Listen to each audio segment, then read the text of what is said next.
एक काम करते हैं, let's do one thing, as per recommendation हम पार्ट ए को जो है खत्म करेंगे, ठीक है, but as of now for next 30 minutes हम स्विच कर लेते हैं एसएम के ऊपर। चैप्टर नंबर 5 जो बचा हुआ है वो खत्म करते हैं, फिर वापस ईएस पे आ जाएंगे और पार्ट ए को फिनिश कर देंगे। तो जो उठाया वो खत्म भी करेंगे, चेंज भी हो जाएगा और आप लोगों का मन भी हो जाएगा। ठीक है, डन है? ओके चलो, आई होप कि आप लोगों ने स्ट्रैटेजिक मैनेजमेंट का जो चैप्टर नंबर 5 था उसमें पोर्टर्स का 5 फोर्स मॉडल था वो अच्छे से पढ़ लिया होगा। ऐसा कोई बच्चा जिसने कि पोर्टर का 5 फोर्स मॉडल नहीं पढ़ा? मैम पढ़ा था, समझ नहीं आया है। यस पोर्टर्स का 5 फोर्स मॉडल समझ नहीं आया, और कोई इसको समझ ना आया हो? मैम क्लैरिटी नहीं हुई बहुत ज्यादा। क्लैरिटी नहीं हुई बहुत ज्यादा? मैम दोबारा समझा दो प्लीज। दोबारा समझा दो प्लीज। और मैम एक तो आपके नोट्स में ना वो पेज आगे पीछे है। हाँ तो क्या तो सही कर ले भाई। ऐसी बातें कर रहे हो यार? वो 2 पेज ही है भाई, वो एक राइट है लेफ्ट में, बस वो गायब वो तो बात भी है, पेज तो है। इसके 11 रुपए रखो मैम, पेज सही कर देंगे। माइनस रखो इसके 11 रुपए, माइनस करो, शुक्र करो नोट्स में है। आधे से ज्यादा तो नोट्स मार्केट में जो मिलते हैं वो पूरे भी नहीं होते या फिर अमेंडेड नहीं होते। ओके, तो आप में से ऐसे कितने बच्चे जिनको पोर्टर का 5% मॉडल नहीं आता? महक ने हाथ रेस किया है, देवांश ने हाथ रेस किया है, और इसके अलावा श्वेता ने भी हैंड रेस किया है, 3, और बस बाकी सबको आता है? ऑलमोस्ट आइडिया तो है। आप ये तो नहीं बोल सकते कि हमें 100% आता है बिकॉज मैम पे क्वेश्चन पूछ लेंगी, ठीक है, बट वैसे तो आता ही है इनका। तो मतलब महक वाला हाल तो नहीं है ना कि समझ ही नहीं आया बिल्कुल। ओके चलो, सो पोर्टर्स का 5 फोर्सेस मॉडल, मुझे बताओ चैप्टर का नंबर कितना है? 5, और पोर्टर्स की फोर्सेस भी कितनी है? 5। ठीक है, तो हम क्या करेंगे, हम पोर्टर्स के 5 फोर्सेस मॉडल को समझेंगे in a very very speedy format. मैंने जो आपके साथ में लिंक शेयर किया था उस लिंक के अकॉर्डिंग मैं आपको बताने जा रही हूँ कि आपके पास में स्ट्रेटेजिक मैनेजमेंट को लेके एक चीज है। What is that? That is a kind of diagram जो कि मैं वह बनाती हूँ। ठीक है, तो मैं वही डायग्राम से आपको यहाँ समझा देती हूँ ताकि आपको चीजें समझ में आ जाए। सो इस प्रकार से एक डायग्राम है जो कि मैं बनाती हूँ इन द पोर्टर्स का 5 फोर्सेस मॉडल। ओके, सो पोर्टर्स ने क्या कहा, पोर्टर एक आदमी था, उसका पूरा नाम था माइकल पोर्टर। ठीक है, तो माइकल पोर्टर ने क्या कहा कि अगर एक कंपनी है वो एग्जिस्टिंग है, या फिर अगर एक कंपनी है एज अ न्यू एंट्रेंट कहीं पे जाने वाली है, तो 5 चीजें ऐसी होती हैं जो कि ना चाहते हुए भी उस पर लागू होती है, यानी कि फोर्स की तरह आती हैं। वो 5 चीजों में से क्या क्या चीजें हैं वो पढ़ते हैं। वो 5 चीजें कौन कौन सी हैं? तो 5 चीजें ऐसी चीजें हैं, ध्यान से मेरी बात सुनिएगा। The first thing is bargaining power of buyer. Bargaining power of buyer, जैसे कि मैं जब भी बैच लॉन्च करती हूँ ना, हमेशा ही बच्चा, मैम को डिस्काउंट मिलेगा क्या? मैम हम पहले भी पैसे बहुत सारे वेस्ट कर चुके हैं, क्या हमको डिस्काउंट मिलेगा क्या? The buyer is always in a bargaining mood, no? अच्छा मैम अपन ना एक नहीं, अपन ना 5 जने हैं, 5 जनों को मिलकर कोई डिस्काउंट मिल सकता है क्या? बार्गेनिंग पावर ऑफ कस्टमर कहता है कि मैम मेरे को पता है, हम इस इंडस्ट्री में ना बहुत सालों से है, ठीक है, आपका जो क्रैश कोर्स है ना इतने रुपए का नहीं, इतने का ही जमता है, आप ठीक रेट लगा लो रे, है ना? So that is what the bargaining power of the customers. Then next is bargaining power of the seller. अब अगर बार्गेनिंग पावर बायर के पास है तो सेलर के पास भी है। सेलर के पास कब होता है? जब वही एक आदमी होता है जो उस चीज को बेच रहा होता है, या फिर उसकी जो सर्विस होती है कोई सब्स्टिट्यूट नहीं होता। अब कोई बच्चा तो मेरे पास आता है और बायर की तरह बार्गेन करता है, तो मैं उसको क्या कहती हूँ, बेटा मेरे जैसे सेलर तुम्हें कहीं नहीं मिलेगा, जैसे सर्विस मैं प्रोवाइड कराती हूँ वैसे सर्विस कोई प्रोवाइड नहीं करवाएगा। There is no substitute available in the market. मैं बोलती हूँ चीजें, at this price, at this cost, you will not get the personal interaction. This what the seller says. तो इसका मतलब सेलर अपने अकॉर्डिंग जो प्राइस चार्ज करना चाहता है वो चार्ज करता है, इसको बोलते हैं bargaining power of the seller. इतनी बात समझ आई? ओके बोलो यस और नो, स्पेशली महक एंड क्या नाम है, श्वेता और एक और देवांश। तो हमारा डन हो गया बार्गेनिंग पावर ऑफ सप्लायर यानी कि सेलर, और इधर हमारा डन हो गया bargaining power of the customer यानी कि बायर। क्या इतनी बात समझ आई? बोलो हाँ कि ना। ओके अब Yes, ma'am. अब हमारे पास में दो और फोर्सेस हैं जो हमें ना चाहते हुए भी मिलती हैं। वो दो फोर्सेस कौन सी हैं? वो दो फोर्सेस हैं हमारे पास में ऑलरेडी एग्जिस्टिंग।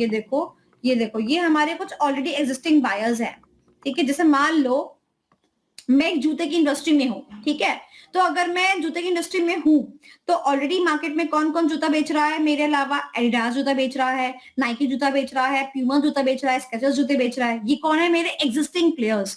क्या मुझे इनसे भी फोर्स आता है? बिल्कुल आता है मेरे को इनसे फोर्स, डर लगता है मुझे इनसे, राइट। सेकेंडली ये लोग है मार्केट में एग्जिस्टिंग, मुझे तो आगे आने वाले जो लोग हैं यानी कि नए लोग, न्यू एंट्रेंट्स, मुझे तो इनसे भी डर लगता है जो आगे आगे सामान बेच सकते हैं, which can be the new ones in the industry, मुझे तो इनसे भी डर लगता है। so, यानी कि न्यू एंट्रेंट से भी मेरे को फोर्स आता है। जैसे कि मान लो अब मार्केट में आप बोलो कि ma'am ones will become chartered accountant, फिर देखो कैसे आते हैं। तो you will be the new entrants into the market, and जितने एग्जिस्टिंग वाले होते हैं उनको न्यू से डर लगता ही लगता है। क्यों डर लगता है? Maybe they are coming with a lot of expertise in that, और maybe they are coming with a good funds in hand, right, maybe possible. Next और last which is the substitute. So आप मुझे example दे सकते हो substitute का? बताओ, example दे सकते हो सब्स्टिट्यूट का? आपने इको में भी पढ़ा है। टी का कॉफी। हाँ, ये तो आपका बिल्कुल सुनहरा वाला सब्स्टिट्यूट है। सब्स्टिट्यूट का भी डर हमेशा रहता है ना। अब बच्चा कह रहा है, सुनना बच्चा, में ध्यान से मेरी बात सुनना। बच्चा मेरे पास में आया, ध्यान से मेरी बात सुनिएगा। बच्चा मेरे पास आया, कहता है कि मैम मेरे को एक क्रैश कोर्स चाहिए और आप जो है इसका डिस्काउंट प्राइस लगा लो। मैंने कहा ये मैंने ऑलरेडी डिस्काउंट करके रखा हुआ है, लेना हो लो, नहीं लेना हो मत लो, ठीक है। ध्यान से मेरी बात सुना। तो बच्चा कहता है कि ठीक है मैम मैं तो सेल्फ स्टडी ही कर लूंगा। तो यहाँ पर क्या हो गया? Coaching class versus self study. ये भी क्या है? सब्स्टिट्यूट है। ये भी क्या है? सब्स्टिट्यूट है। Is that clear? ध्यान से मेरी बात सुनिएगा। एग्जिस्टिंग प्लेयर्स में और सब्स्टिट्यूट में क्या डिफरेंस है? यही डिफरेंस है।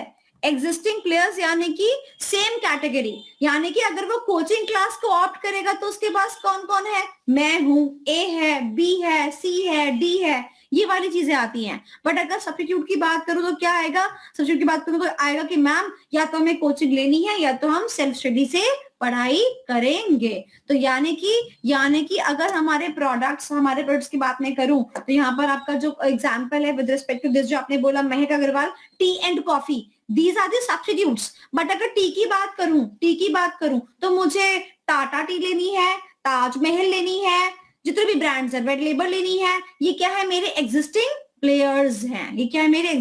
प्लेयर्स हैं। बात समझ आ गई? मैं चाइना बे की कॉफी पीऊं, वो क्या है मेरा सब्स्टिट्यूट है। और अगर मैं सेम चीज के बारे में बात करूंगी तो मेरे एग्जिस्टिंग प्लेयर्स हैं। एग्जाम में एमसीक्यू में क्वेश्चन आ जाता है ये वाला। तो पोर्टर्स का 5 फोर्स मॉडल क्या कहता है कि जब भी हम किसी इंडस्ट्री में पैर रखते हैं या फिर हम किसी इंडस्ट्री में ऑलरेडी होते हैं तो ये 5 फोर्स हमारे पे लागू होते हैं। तो हमें इनकी बातों का ध्यान रखना पड़ता है। अब जैसे क्या होता है, अगर मान लो मैं एक न्यू एंट्रेंट के तौर पे एंटर हो रही हूँ मार्केट में, तो बताओ मेरे को क्या क्या तकलीफें होंगी। मेरे पास गुडविल नहीं होगी तो लोग मेरे पैसा नहीं रखेंगे, और जो ऑलरेडी मार्केट में होंगे वो मुझे तंग करेंगे कि अरे, तो हम देखते हैं कि बच्चों को इतने कम प्राइस पे कैसे पढ़ा पाती है, कॉस्ट देखेगी ना तब मालूम पड़ेगा, ठीक है। तो generally as a new entrant हमें कुछ ना कुछ फेस करते हैं।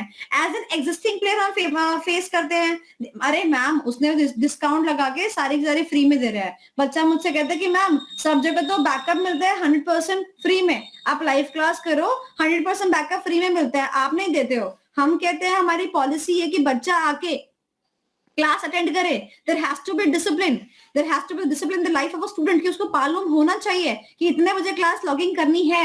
एक सेट ऑफ मेंटालिटी वो लेके बैठे। अगर मैंने उसको पहले ही बैकअप प्रोवाइड करा दिया तो वो क्या सोचेगा, अरे बैकअप तो हुई, आज नहीं तो कल कर लूंगा। प्रोक्रेस्टिनेशन बिहेवियर आ जाएगा उसके अंदर। मैं नहीं चाहती मेरे बच्चों के अंदर प्रोक्रेस्टिनेशन बिहेवियर आए, इसीलिए on the need I can give you the backup, but as a want I cannot, or as a want I cannot. This is my policy.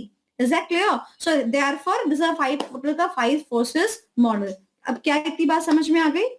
Okay, अब आप वीडियो देख लेना, अगर किसी ने नहीं देखी है तो डेफिनेटली आपको समझ में आ जाएगी। अब किस में से स्पेसिफिक क्वेश्चन आ सकता है वो मैं आपको बता देती हूँ। स्पेसिफिक क्वेश्चन आता है या तो इसमें से थ्रेट ऑफ न्यू एंट्रेंट्स में से, वो आपसे पूछ सकता है कि अगर आप मार्केट में ऐसे नए नवेले बंदे एंटर करते हैं तो क्या क्या आपको बैरियर आती है। ओके, अगर आप मार्केट में नए नवेले बंदे के तौर पे एंटर करते हैं तो क्या क्या आपको बैरियर आती है। कैपिटल रिक्वायरमेंट ऑब्वियस ही बात है, अगर मैं क्लासरूम खोलने जाऊंगी तो मुझे कितना सारा पैसा लगेगा। इकोनॉमीज ऑफ स्केल का मुझे बेनिफिट नहीं मिल पाएगा, राइट। मैं अपने प्रोडक्ट को डिफरेंशिएट करूं तो कैसे करूं, किसी ने मुझे जाना ही नहीं, पहचाना ही नहीं, मैं कैसे डिफरेंशिएट करूं। स्विचिंग कॉस्ट, स्विच करने में कॉस्टिंग दिक्कत आएगी। जैसे कि मान लो वंश दोषी एग्जांपल, वो सिम कार्ड यूज करते हैं एयरटेल का, राइट। अब उसके बाद वो जाना चाहते हैं लेट्स सपोज जियो पर। अब जियो ने तो बोला कि मेरे पास जो भी इनकमिंग होगा ना वो तो ठीक है, बट जब ये एयरटेल से शिफ्ट करना चाहते हैं ना तो एयरटेल ने बोला कि अगर आप मेरे यहाँ से स्विच करेंगे ना तो आपको देना पड़ेगा 1000 रुपीज। तो ऐसी पॉलिसीज अगर मार्केट में ऑलरेडी हैं और जियो नया प्लेयर आया है तो बंदा स्विचिंग कॉस्ट लगा के शायद आपके पास ना आए, चाहे आप कितनी स्कीम में लगवा लो। Okay, next is brand identity, zero ही होती है। डिस्ट्रीब्यूशन चैनल, सबके पके डिस्ट्रीब्यूशन चैनल होते हैं। मैं आपको बताऊं, अगर आप पेप्सी को देखो, कोक को देखो, सबका डिस्ट्रीब्यूशन चैनल जो है ऑलरेडी बना हुआ है। अब एक अगर ब्रांड नया आता है तो उसको अपना डिस्ट्रीब्यूशन चैनल बनाना बहुत मुश्किल पड़ता है कि रिटेलर जो है वो आपका सामान बेचे, वो इंड्यूस करना बहुत ज्यादा भारी है। आपको पता है मेरी बुक्स जो है वो बाहर क्यों नहीं बिकती? मेरी बुक्स इसलिए बाहर नहीं बिकती बिकॉज मैं डिस्ट्रीब्यूशन चैनल में जाना नहीं चाहती, क्योंकि मैं कंसिडर करती हूँ कि मेरा खुद का चैनल है, बात खत्म। That is a direct from B2C। I don't want any kind of distribution channel. But don't you think अगर मैं जाऊंगी तो मुझे फेस करना पड़ेगा कंपटीशन। वो मुझे कहेगा कि मैं X की बेच रहा हूँ और मुझे उसका मार्जिन आ रहा है 30%, मैं आपकी बेचूंगा तो जब तक मुझे 40% का मार्जिन नहीं आएगा मैं आपकी नहीं बेचूंगा। फिर मैं उससे कहूंगी कि मैं न्यू एंट्रेंट हूँ और मैं तो कम लॉट बनाती हूँ, न्यू एंट्रेंट हूँ, कम लॉट बनाती हूँ, मुझे पर पीस बहुत महंगा पड़ता है और उसमें भी 40% अगर तुम खा जाओगे तो मुझे क्या मिलेगा। That is why the problem lies in the distribution channels. Next is possibility of aggressive retaliation. इसको समझना मुश्किल है पर मैं आपको उसको आसान से समझा दूंगी। Possibility of aggressive retaliation. Aggressive, you understand? Aggressive, बहुत high profile. Retaliation का मतलब होता है लताड़ना। जैसा कि मैं आपको बताती हूँ, जैसे कोई भी एक इंडस्ट्री है, जब भी इसमें कोई न्यू कमर आता है ना तो उसको इतना लताड़ा जाता है बाय द एग्जिस्टिंग कस्टमर कि वो अपना बोरे बिस्तर बांध के ना निकल ले पतली गली से। इसको बोलते हैं एग्रेसिव रिटेलिएशन। या फिर उस बंदे के सामने ऐसे टर्म्स एंड कंडीशंस रख देना कि वो मार्केट से खुद ही आउट हो जाए। जैसे कि एग्जाम्पल मैं बात करती हूँ अपने एजुकेशन फील्ड की, तो एजुकेशन फील्ड में जब भी कोई नया बंदा आता है ना तो उसके सामने क्या रखा जाता है कि भैया आपको एग्जिस्टिंग प्लेयर्स, आपको अपने सीनियर्स का कहना मानना ही पड़ेगा, otherwise you'll be thrown out of this market. You are doing CA, that means you have to respect the existing players, the chartered accountant. अगर आपने नहीं किया तो क्या बोलते हैं, ये छोटा सा वर्ल्ड है, अपन 4 लाख चार्टर्ड अकाउंटेंट्स का, कहाँ जाओगे। एग्रेसिव रिटेलिएशन है। सो ये वाला पॉइंट आपके लिए इंपॉर्टेंट है, एग्रेसिव रिटेलिएशन, क्योंकि आपको समझ में शायद ना आए। ओके, और नेक्स्ट क्वेश्चन आ सकता है आपका अलग से, ये वाला लास्ट वाला पॉइंट, 5th वाला पॉइंट जो है आपका ये वाला, थ्रेट ऑफ ये वाला rivalry from the current players, existing players, ये वाला आ सकता है, rivalry among the existing players और द करंट प्लेयर्स। ओके, इसको आप सेल्फ कर लीजिएगा, ये अलग से आ सकता है। That's it. So we are done with the Porter's का 5 forces model, and now we'll be switching to the Porter's की generic strategies, Michael Porter की generic strategies. So now you know it very well कि exam में अगर case based question आता है तो वो इस वाले पार्ट से आता है, माइकल पोर्टर की जेनेरिक स्ट्रैटेजीज। आपको याद होगा जब हमने चैप्टर नंबर 4 किया था तो मैंने आपको फर्स्ट पेज जो था चैप्टर नंबर 4 का, उसी के थ्रू पूरा चैप्टर करवा दिया था अच्छे तरीके से। सिमिलरली जो जेनेरिक स्ट्रेटजीज है उसका जो ये फर्स्ट पेज है, अगर आपने ये कर लिया ना जया, तो उसके बाद में क्या होगा, आप इस पूरे चैप्टर को पकड़ पाएंगे। अगर आपने ये नहीं किया तो पूरा चैप्टर क्या, आप कुछ भी कर देना, कहीं भी चले जाना, आपको नहीं समझ में आने वाला। ठीक है, 3 चीजें आती हैं। सबसे पहले 3 चीजों करने से पहले मैं आपसे पूछना चाहती हूँ, what is the meaning of the word generic? What is the meaning of the word generic? What is the meaning of the word generic? Basic. Generic का मतलब होता है जनरल, ठीक है, जनरल। अच्छा एक बात बताओ, आप लोगों ने वो देखा होगा ना, जैसे जब आप कुछ फॉर्म वगैरह भरते हो तो आप किस कैटेगरी के हो, जनरल कैटेगरी के हो या माइनॉरिटी में आते हो, देखा है ना? तो जेनेरिक यानी कि जनरल। ओके, अब ध्यान से मेरी बात सुनना, ध्यान से। चैप्टर नंबर 4 में कौन सी स्टडीज के बारे में बात करते हैं? Corporate level strategies. कौन बनाता है उसको? Corporate level. किसके लिए बनाता है? पूरी ऑर्गेनाइजेशन के लिए बनाता है, याद है? अब हम बात कर रहे हैं बिजनेस लेवल स्ट्रेटजीज की। कौन बनाता है? Business level. बिजनेस लेवल और किसके लिए बनाता है? अपने बिजनेस के लिए, अपने बिजनेस के लिए। तो क्योंकि हम चैप्टर नंबर 5 में पढ़ रहे हैं टॉपिक, तो जेनेरिक स्ट्रेटजीज किसकी स्ट्रेटजीज होती हैं? बिजनेस को कंडक्ट करने की स्ट्रेटजी होती है। बात समझ आई? ओके, तो बिजनेस को नॉर्मली अगर हम चलाना चाहते हैं तो हमारे पास 3 तरीके की स्ट्रेटजी है। 3 तरीके की स्ट्रेटजी है, ध्यान से मेरी बात सुनना। 3 तरीके की स्ट्रेटजी है, यानी कि अगर मेरा कोई भी बिजनेस है तो मैं उसको 3 तरीके से चला सकती हूँ। सबसे पहला है कॉस्ट लीडरशिप, सबसे आसान, यानी कि मैं मार्केट में लीडर बनना चाहूंगी on the basis of cost. जैसे कि सस्ते के लिए सामान जो होता है, जैसे डीमार्ट है, it is very much famous for the cost leadership. सबसे सस्ता सामान मिलता है कॉस्ट लीडरशिप स्ट्रेटजी के अकॉर्डिंग। उसके बाद आता है डिफरेंशिएशन, यानी कि हम कुछ थोड़ा डिफरेंट बेचेंगे, डिफरेंशिएशन। और next is your focus strategy. इसका मतलब बिजनेस को चलाने के लिए हम इन तीनों में से कोई भी एक स्ट्रेटजी का इस्तेमाल कर सकते हैं। अभी मैं आपको बताऊंगी इसके आगे क्या क्या है। क्या इतनी बात आपको समझ आई? बोलो हाँ कि ना। ओके, अब एक एक करके पढ़ेंगे। अगर आपको ये टेबल समझ में आ गई, आपको सारा कंटेंट समझ में आ गया। अगर टेबल समझ में नहीं आई तो आपको कंटेंट भी समझ में नहीं आएगा। सबसे पहले बात करते हैं कॉस्ट लीडरशिप की। कॉस्ट लीडरशिप ये कहता है कि हमें मार्केट में अपनी क्या बनानी है, हमें मार्केट में अपनी लीडरशिप जमानी है। यानी कि हम चाहते हैं कि हम जाने जाएं इन द होल मार्केट। और इसके लिए हम तिगड़म क्या अपनाते हैं कि हम क्या करेंगे, प्राइस को लो कर देंगे। आज भी मैं आपको बताती हूँ, जब भी आप कोई भी सामान खरीदने के लिए जाते हो, एक बार को हर एक कस्टमर चाहता है, हर एक कस्टमर जो है ना, चीप प्राइस को जरूर फाइंड आउट करता है। जैसे कि मान लो अगर वो फ्लाइट बुक कर रहा है तो पक्का लिखेगा एक बार चीप फ्लाइट टिकट्स, पक्का लिखेगा, पक्का। अगर मान लो वो क्लासेस लेने के लिए जाता है ना तो पक्का देखेगा उसको सॉर्ट करके कि सबसे सस्ती पेन ड्राइव किसकी है, पक्का देखेगा एक बार, right? So on the psychological grounds हमने कहा कि भैया जो कॉस्ट होता है ना, जो प्राइस होता है ना कस्टमर के लिए, बहुत ज्यादा मटेरियल है। इसके लिए हमने क्या कहा कि हम क्या करेंगे, इसी कॉस्ट पर बेस्ड अपने आप को मालिक बनाएंगे, इसी कॉस्ट पर बेस्ड अपने आप को नोन बनाएंगे इन द मार्केट। ठीक है, ओके। तो इसमें हम क्या करते हैं, सस्ते पे माल बेचते हैं। अदनान, अगर मुझे सस्ते पे माल बेचना होगा तो यानी कि सस्ते पे माल बनाना होगा। सस्ते पे माल अगर बेचना होगा उसके लिए सस्ते पे माल बनाना होगा। अगर मैं सस्ते पे बेचना चाहती हूँ तो बनाना भी सस्ते पे पड़ेगा। और सस्ते पे बनाने का मतलब ये है कि मैं पर्सनलाइज नहीं जा सकती। मैं थान लेके आई, मैंने सबका एक जैसा सामान सिल दिया। That means there would be the standardised product, isn't it?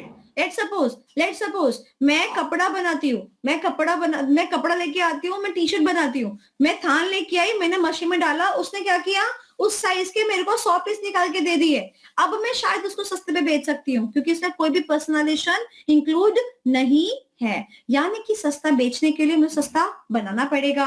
और जब भी मैं ऐसे प्रोडक्ट के सामने जाऊंगी तो वो प्रोडक्ट कैसा होगा, स्टैंडर्डाइज्ड होगा। वो प्रोडक्ट स्टैंडर्डाइज होगा यानी कि इक्वलेंट अमाउंट पे होगा, वो यूनिक प्रोडक्ट नहीं हो सकता। एग्जाम्पल आप मुझे बताओ, मेरी रिकॉर्डेड क्लासेस भी चल रही हैं, पेन ड्राइव भी जाती है, ठीक है, उनको वो मिल रहा है जो सबको मिल रहा है,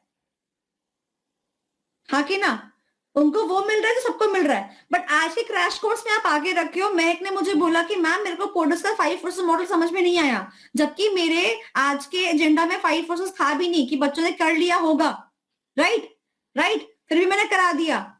इसका मतलब क्या, मैंने स्टैंडर्डाइज अप्रोच लेके चली नहीं। तो इसका मतलब अगर मुझे यूनिक अप्रोच चाहिए तो उसके लिए पैसा ज्यादा देना पड़ेगा। Is that clear, is that clear, is that clear? चलो अब आगे समझते हैं। अगर प्रोडक्ट सस्ता बेचना है तो सस्ता बनाना पड़ेगा। सस्ता बनाने का लिए हम क्या करेंगे, स्टैंडर्डाइज प्रोडक्ट को बेचेंगे, ठीक है। अब कौन लेगा, अब बात करते हैं कौन लेगा, कैसे लोग लेंगे। हमारे पास में ना दो तरीके के लोग होते हैं, हमारे पास में 2 तरीके के लोग होते हैं। एक सेकेंड ना,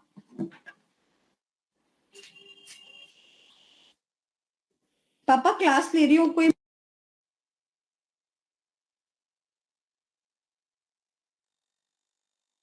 हाँ जी, सो अब बात करते हैं कि किस तरीके के कस्टमर को बेचेंगे। आप मुझे बताओ, मैं बात करती हूँ शशांक की, ठीक है, ध्यान से मुझे बताना शशांक, आपके लिए क्या मैटर करता है कि आपको सोनाली मैम पढ़ा रही है या आपके लिए मैटर करता है प्राइस?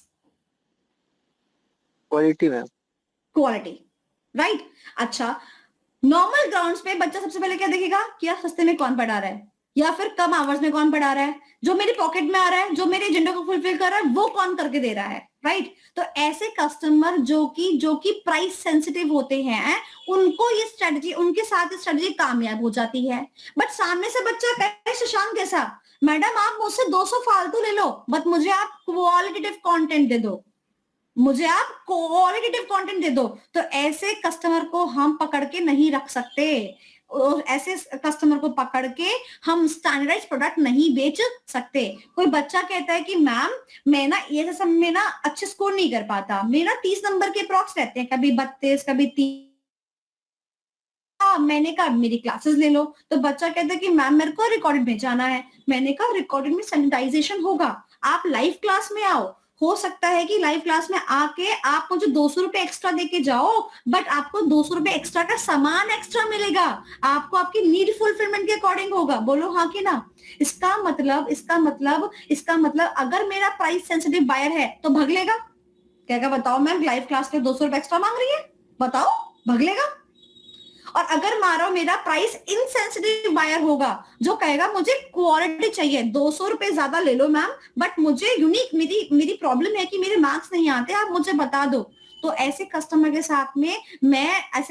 साथ में मैं डिफरेंशिएशन को लगा सकती हूँ। तो बात समझ आई? अगर कॉस्ट लीडरशिप है तो प्राइस के बेसिस पर ऊपर उठते हैं और कैसे कस्टमर को टारगेट करते हैं, जो कि प्राइस सेंसिटिव होता है। 1 रुपए बढ़ने से ना ये खिसक लेता है। सपोज करो ये पानी है, ठीक है, मैं कस्टमर हूं, मैं पानी लेने के लिए जाती हूँ और मुझे दिखते हैं बहुत सारे वैरायटी। जैसे कि मान लो मैं पैकेज पानी लेने के लिए गई और मुझे दिखा बिस्लरी, मुझे दिखा एक्वाफेना, और मुझे बहुत सारे ब्रांड्स दिखे, ठीक है। अब क्या हुआ, मैंने बोला कितने रुपए की बोतल, उसने मुझे कहा कि मैम 10 रुपए की बोतल, ठीक है। मैंने कहा ठीक है भाई 10 रुपए की बोतल है। उसने मुझे बोतल दी। अरे मैंने कहा नहीं तेरे पास बिस्लरी नहीं है क्या? नहीं मैम बिस्लरी तो आपको 20 की पड़ेगी। अब मैं पता क्या कह रही हूँ, अरे यार पानी तो पीना है, दोनों पैकेज वाटर ही तो है, पी ले भैया, दोनों पैकेट में यहाँ रखे हैं। बट अगर कोई ऐसा बंदा होगा जिसको ब्रांडिंग इंपॉर्टेंट है, जिसको क्वालिटी इंपॉर्टेंट है, जिसको कुछ और चीज इंपॉर्टेंट है, वो क्या करेगा, वो 20 की बिस्लरी खरीदेगा, वो एक्स्ट्रा प्रीमियम पे करेगा।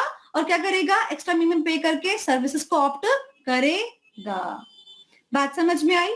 तो कॉस्ट लीडरशिप स्ट्रेटजी में क्या करते हैं हम, प्रोडक्ट कैसे बनाते हैं बताओ, स्टैंडर्डाइज्ड।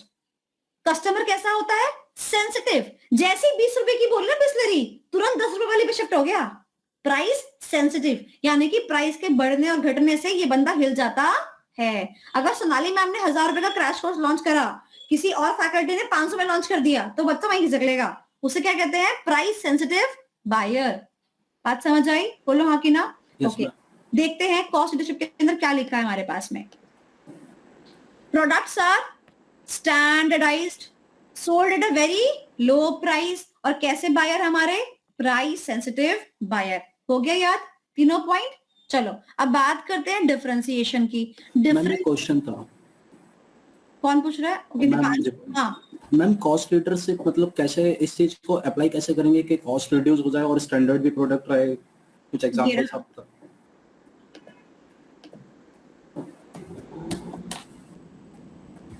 ये रहा, मैम दिख गया, हाँ नोट्स में लिखा हुआ है। ठीक है चलो चलो ओके, वापिस आ जाए, डिफरेंशिएशन करें। Okay, next is differentiation. Differentiation का मतलब क्या है? डिफरेंट, यानी कि कुछ सामान आपका कैसा होना चाहिए? डिफरेंट होना चाहिए, ठीक है? ओके, अब डिफरेंट सामान अगर हम दे रहे हैं तो उसको क्या बोला इसने? Unique product. यूनिक प्रोडक्ट, जैसे कि मान लो अभी दीपांशु ने मुझसे क्वेरी पूछी, मैंने तुरंत जवाब दे दी, बट अगर ये प्रोडक्ट स्टैंडर्डाइज होता तो मैं क्या करती? दीपांशु सॉरी, मैं अपने अकॉर्डिंग चलती, राइट? तो ये क्या है? यूनिक प्रोडक्ट है, यानी कि पर्सनलाइज प्रोडक्ट है। अगर मैं थान लाके 100 शर्ट बना दे रही हूँ, स्टैंडर्डाइज प्रोडक्ट, बट अगर मेरे पास में तुम सारे जने आते हो और मुझे बोलते हो कि मैम हमारे नाप का सिल दो, वो क्या बन गया? Personalised product.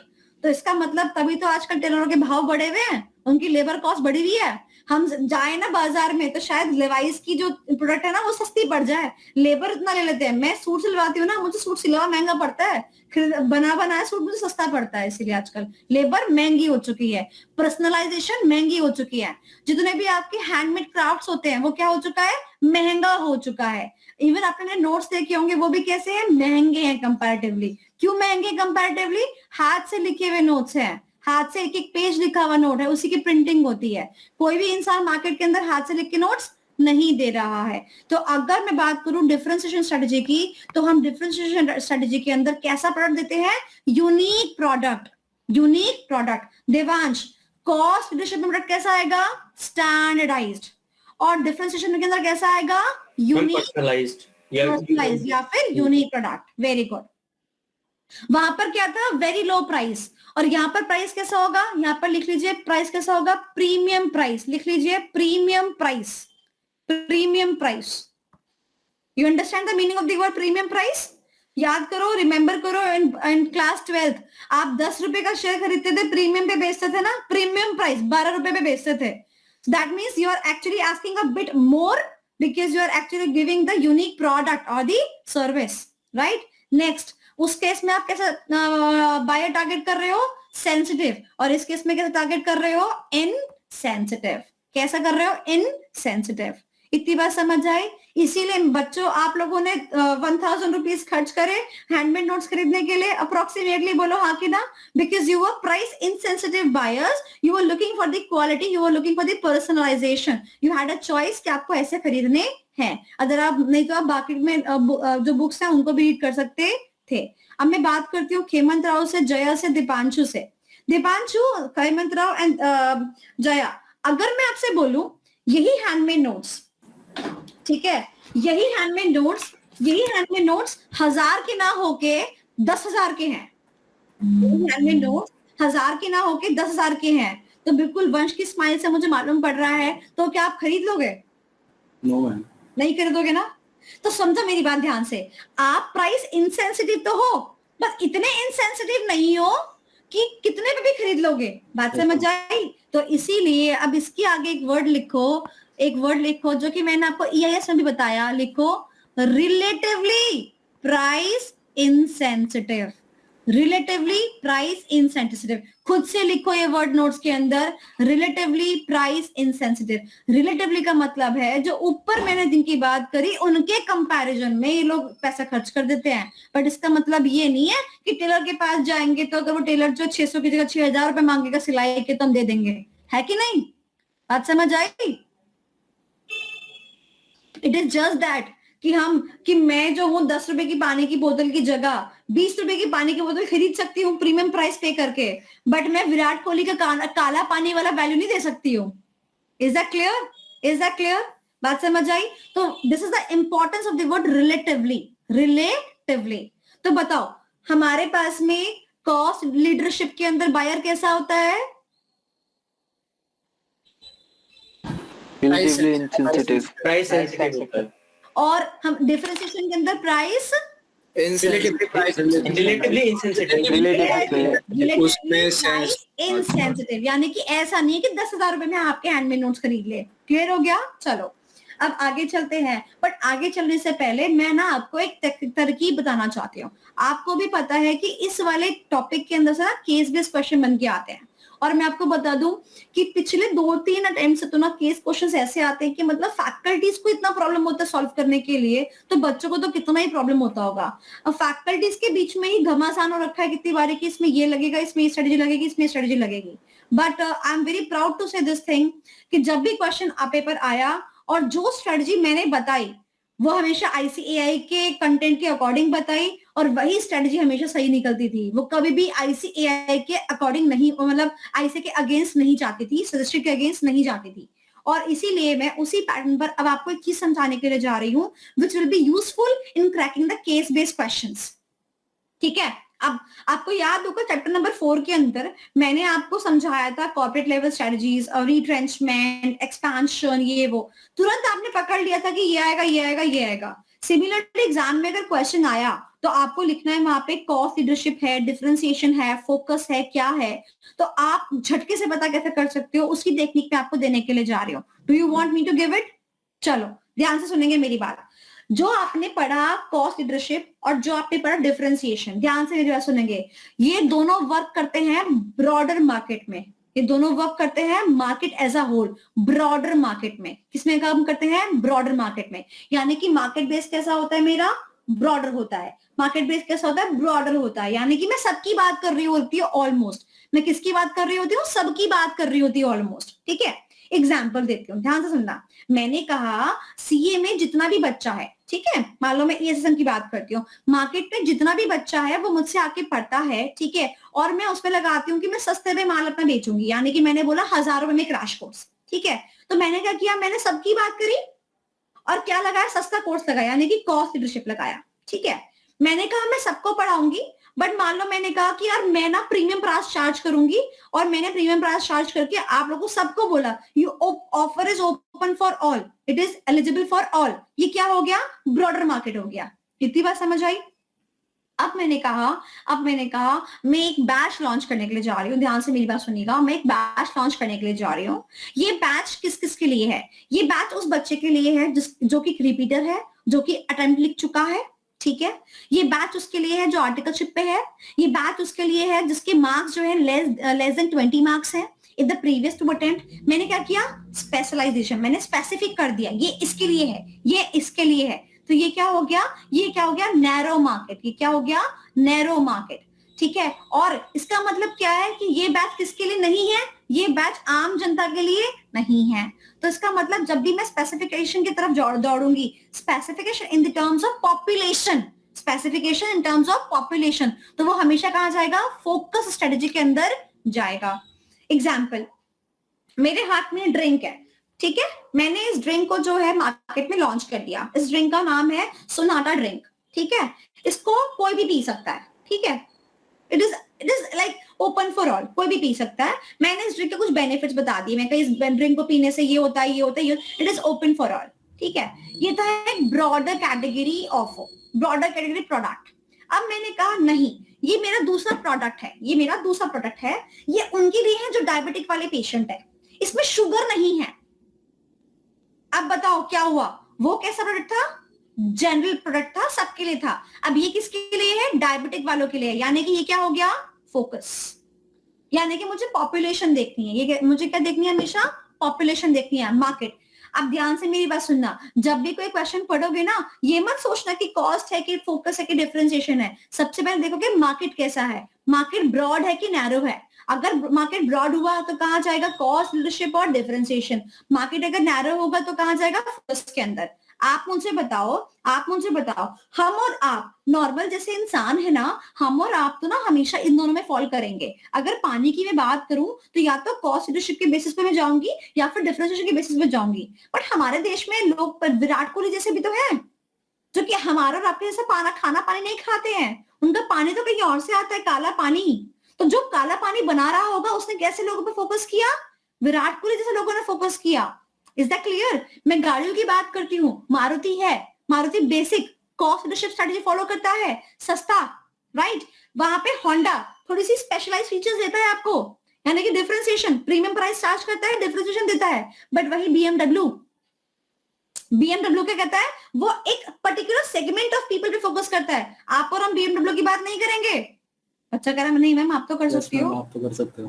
नहीं मैं बेटा नहीं, मेरी अभी शादी नहीं हुई है और बहुत पैसा लगता है हमारी शादी में। जितना बीएमडब्ल्यू आता था उतना हमारी शादी होती है हमारे यहाँ पे। बढ़िया फैमिली से बिलोंग करते हैं हम। ये भी बात सही है। इसलिए बीएमडब्ल्यू नहीं खरीदेंगे, ठीक है। चलो ओके, तो the point is you understand the fact, right. अब जो स्पोर्ट्स की गाड़ियां बनाता है, आप और मैं तो स्पोर्ट्स की गाड़ी नहीं चलाते हैं, हाँ कि ना? तो आप और मैं हमेशा ब्रॉडर सेगमेंट में रहेंगे। बट जो स्पोर्ट्स के व्हीकल बनाता है, वो फटफट ऐसे बनाता है, इतनी तेज से फटफट सी करती है वो सब स्पेशल लोग ही लेते हैं, हम और आप नहीं लेते। Is that clear? तो सेगमेंट देखना है सबसे पहले आपको, और फिर सेगमेंट में क्या देखोगे? सेगमेंट में देखोगे सस्ता बेच रहा है या प्रीमियम प्राइस चार्ज कर रहा है। बात समझ आई? बात समझ आई? बात समझ आई? बोलो हाँ कि ना। एनीवन जिसको भी डाउट हो कोई यहां तक? ओके चलो, तो देखो यहाँ पे क्या लिखा है फोकस के अंदर? फोकस के अंदर लिखा है the product and services fulfil the need of the smaller group of the customers, smaller group of the customers. Okay, अब आगे जाके हम ये भी देखेंगे कि जो हमारी फोकस स्ट्रेटेजी है ना, वो भी दो पार्ट में डिवाइडेड है, focus cost and focus differentiation. अच्छा बताओ, नॉर्मल कॉस्ट लीडरशिप में और फोकस कॉस्ट लीडरशिप में क्या डिफरेंस होगा? मार्केट का। मैंने कहा कि मैं ऐसे बच्चों को पढ़ाऊंगी जिनके इतने अटेम्प्ट लग चुके हैं, ये है वो है, और ऐसे बच्चों को ना मैं सिर्फ 101 रुपए देकर पढ़ा दूंगी। क्या किया मैंने? Focus cost leadership. या फिर मैंने कहा कि मैं आपसे 10,000 रुपए लूंगी, यानी कि मार्केट में अगर 8,000 का रेट चल रहा है, मैं आपसे प्रीमियम प्राइस चार्ज करूंगी, 2,000 रुपए एक्स्ट्रा चार्ज करूंगी और मैं आपको सर्विस दूंगी। क्या है डिफरेंशिएशन? बात समझ आई? तो आपने देखना है सबसे पहले मार्केट, जनरल है, स्पेसिफिक है। मार्केट आपने आइडेंटिफाई कर लिया, तुरंत आप आइडेंटिफाई कर लोगे कि क्या लगेगा। Is that clear? चलो मैं आपको 1 मिनट दे रही हूँ और आपने क्या करना है, आपने पूरा पेज एक बारी और रिवाइज करना है। मैं आपके सामने एक क्वेश्चन रखती हूँ, फिर आपको उस क्वेश्चन का जवाब देना है। आपको मुझे बताना है कौन सी स्ट्रेटजी लगेगी। मैम सपोज कोई स्मॉल ग्रुप में भी यूनिकनेस अगर कर रहा हो प्रोवाइड, तो फिर वो स्मॉल ग्रुप में यूनिकनेस, फोकस, डिफरेंशिएशन। तो मैम उसमें फिर दोनों लिखने पड़ेंगे। सुन, पहला है कॉस्ट लीडरशिप, दूसरा है डिफरेंशिएशन, तीसरा है ना फोकस। फोकस के ना 2 बच्चे और हैं। फोकस इसमें नहीं है, आगे जाके मिलेगा। देखो अपने मटेरियल में देखो, मैं शेयर कर देती हूँ, ये देखो,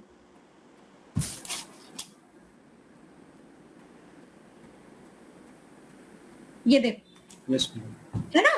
तो वो कहता है फोकस कॉस्ट या फोकस डिफरेंशिएशन, राइट। तो फोकस कॉस्ट में क्या क्या आएगा? फोकस कॉस्ट का मतलब कि आप स्मॉल सेक्टर को सस्ते में पढ़ा रहे हो। एग्जांपल देती हूँ, मान लो मैंने कहा कि मैं गरीब लोगों को 1 रुपए में पढ़ाऊंगी, तो गरीब लोग स्मॉलर सेक्शन हो गया, राइट। और 1 रुपए यानी कि कॉस्ट लीडरशिप। खान साहब गरीब लोगों को सस्ते में क्या पढ़ा, खान साहब सबको सस्ते में पढ़ाते हैं, तो वो ब्रॉडर एरिया में कॉस्ट लीडरशिप कर रहे हैं। क्लियर? मैम तो फिर कॉस्ट लीडरशिप में मतलब लाइक भले ही कम कॉस्ट, उसका ये मतलब नहीं कि they are specifically targeting a middle class या specifically targeting richer class, general है, मतलब ऐसे टारगेट नहीं। हाँ, पॉपुलेशन का बाइफर्केशन कैसे भी हो सकता है। अब जैसे मान लो मैंने कहा कि बच्चे को मैं नंबर ऑफ अटेम्प्ट पे बाइफर्केट किया, तो वो तो गरीबी और अमीरी नहीं है, right. So bifurcation can be anyone. मैंने आपको किया नॉर्मल पीपल और डायबिटिक पीपल, किया कि नहीं किया? तो इसमें अमीरी गरीबी नहीं है।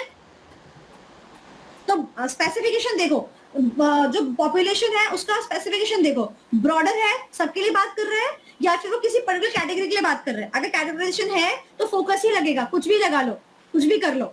ओके, नाउ नेक्स्ट थिंग, अगर किसी क्वेश्चन में फोकस लग रहा है, ओके, और आपको समझ में नहीं आ रहा कि फोकस में कौन सा लगेगा, तो खाली आप फोकस लिख दीजिए। अदनान ने हैंड रेस किया है? हाँ जी अदनान बेटा मैम बताओ। ये फोकस डिफरेंशिएशन का एग्जांपल दे दीजिए एक बार फिर फोकस से। डिफरेंशिएशन एग्जांपल दे, ध्यान से मेरी बात सुनना। फोकस डिफरेंशिएशन का मतलब ये है कि हम पर्टिकुलर सेगमेंट को पकड़ रहे हैं और उस पर्टिकुलर सेगमेंट से प्रीमियम प्राइस चार्ज कर रहे हैं। इतनी बात रोल्स समझ आई? रॉयस। मैंने कहा कि मैं जो ड्रिंक बनाती हूँ, मेरी जो ड्रिंक है ये डायबिटिक लोगों के लिए है। हो गया फोकस। अब मैंने कहा कि मेरा जो नॉर्मल ड्रिंक है ना उसका प्राइस तो 40 रुपए है, बट जब मैं डायबिटिक लोगों के लिए ड्रिंक बनाती हूँ तो क्योंकि मैंने शुगर का इस्तेमाल नहीं किया तो मैं इसको 40 की जगह 50 से बेचूंगी। तो ये क्या हो गया? प्रीमियम प्राइस चार्जिंग हो गई। तो ये क्या हो गया? This is the focused differentiation. अब बात समझ आ गई? क्लियर हो गया? दोबारा एक बार और रिपीट करती हूँ। मेरा ये ड्रिंक है सबके लिए ओपन है, जैसे कि पेप्सी आप पीते हो वो सबके लिए ओपन होती है, वो 40 रुपए की बोतल मिलती है। बट अगर आप वही पेप्सी जीरो करके कुछ आता है, पेप्सी डाइट कुछ आता है, कुछ ऐसा, तो वो बहुत महंगा होता है ना। तो दैट मीन्स फोकस करते हैं ऐसे लोगों के ऊपर जो फिगर कॉन्शियस है। ओके चलो, सो एक क्वेश्चन दूं आपको, सॉल्व करोगे? अपनी हाथ जो है रख लीजिए और आपको चैट बॉक्स में अपना जवाब देना होगा। मैं आपके सामने क्वेश्चन प्रेजेंट करती हूँ। मैम एक रैंडम एग्जांपल, ये जो नैनो लॉन्च हुआ था वो है ना फोकस कॉस्ट में आता है ना मैम? नैनो फोकस नहीं होगा मैम, डायरेक्ट ही होगा ना। नहीं, वो एम था ना कि मिडिल क्लास को एम करना, लाइक ताकि एक मिडिल क्लास वो फैमिली सारे यस लोगों मैम, के लिए था वो ना। फोकस्ड है। फोकस नहीं आना चाहिए। वो फोकस्ड है, नहीं, वो फोकस्ड है। वो जनरली उन्होंने सिर्फ इसीलिए लॉन्च किया था ताकि मतलब जो एक मिडिल क्लास सेक्टर है जो कि मतलब एक नॉर्मल इनकम, जो normal middle class can afford that car. तो वही तो बोल है रहे, कि कोई एक भी घर में खरीद बड़ी सकता है ना नॉर्मल उसको, इनकम ऐसा पीपल नहीं कि भाई सिलेक्टेड है। कोई अमीर। मेरे हिसाब से तो फोकस नहीं होना चाहिए। नहीं, खरीद तो कोई भी सकता है, वो बात नहीं है। बात ये है कि उसने लॉन्च किस मोटिव से करी थी।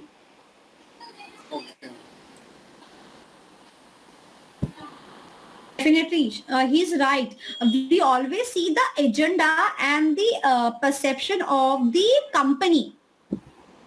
Okay, so in these questions हम कंपनी का एजेंडा, कंपनी का परसेप्शन देखते हैं, कंपनी किसको टारगेट करना चाहती है। अगर कंपनी ने क्वेश्चन में लिख दिया we are targeting the middle class group, बात खत्म हुई। इसके बारे में एब्सेंट है, कुछ बात ही नहीं बोली Shashank, then cost leadership on the broader sense. Okay चलो, मैं क्वेश्चन दे रही हूँ तुम लोगों को, बताना मेरे को कि तुम इसमें क्या लगाओगे।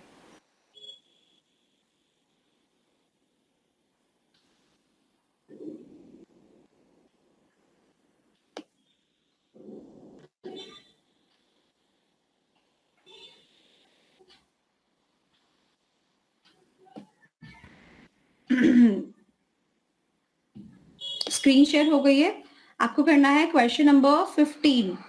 मैम स्क्रीन शेयर नहीं हुई। अच्छा एक second,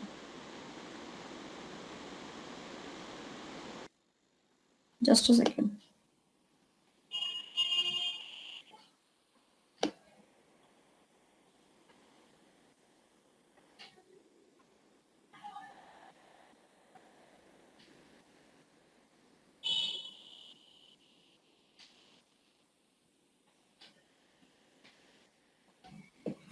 okay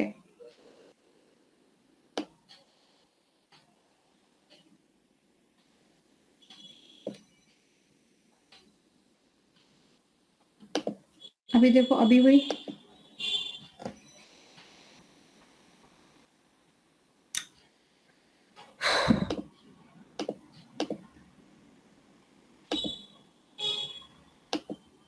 okay now it will done. अब देखो क्वेश्चन नंबर 15, आपका आंसर चैट बॉक्स में डाल दीजिएगा। Do not utter the answer, just write in the chat box.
हाँ जी, डन।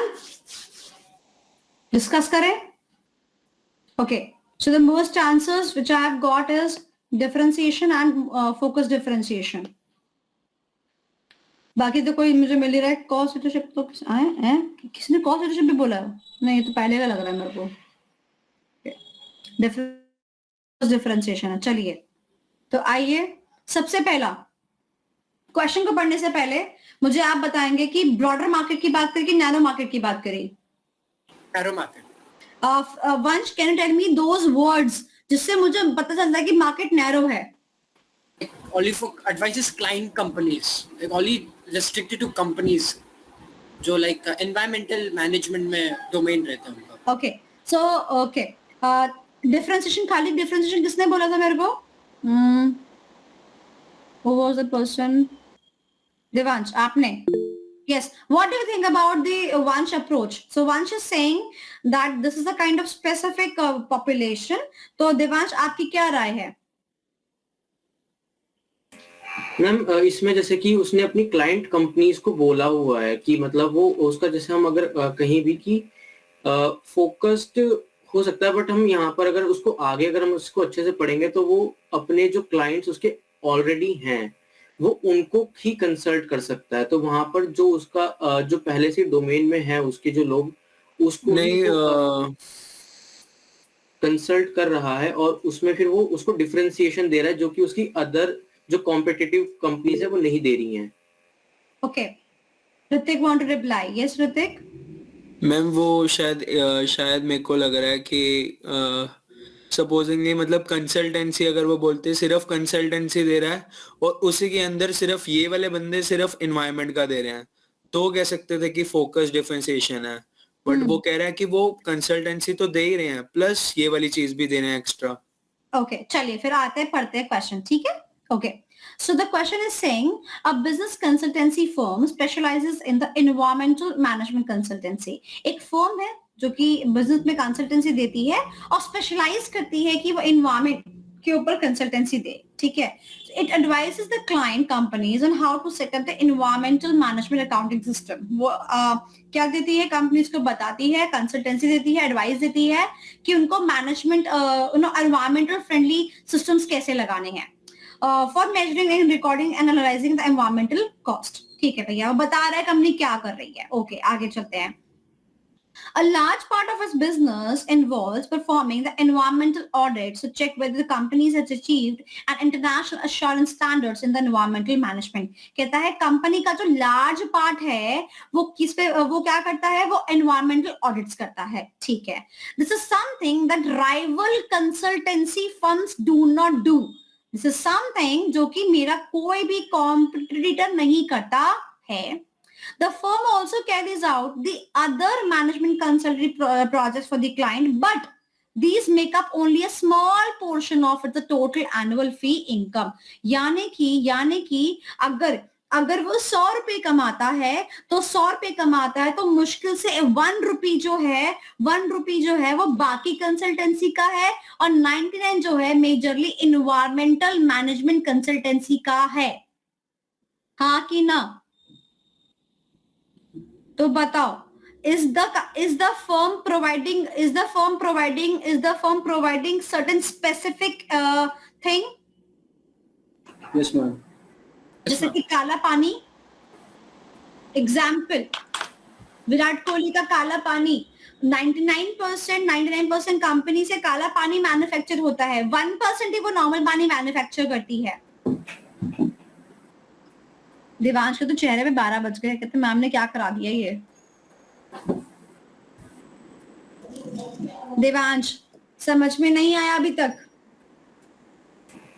नहीं मैम, मतलब इसका आंसर रहा क्या वैसे? मैं अगर आपसे अभी दिखाऊंगी, मैं अगर आपसे बोलूं कि मेरी कंपनी जो है वो 99% डाइट कोक्स बनाती है और 1% नॉर्मल कोक बनाती है, तो मेरी कंपनी किस स्ट्रेटजी को फॉलो करती होगी?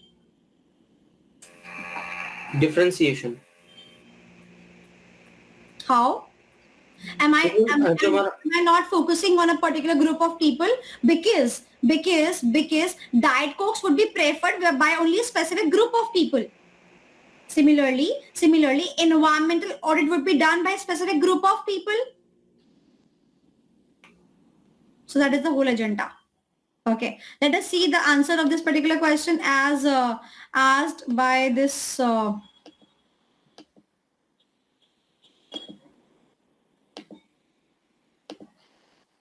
कौन सा क्वेश्चन था? 15वां क्वेश्चन था।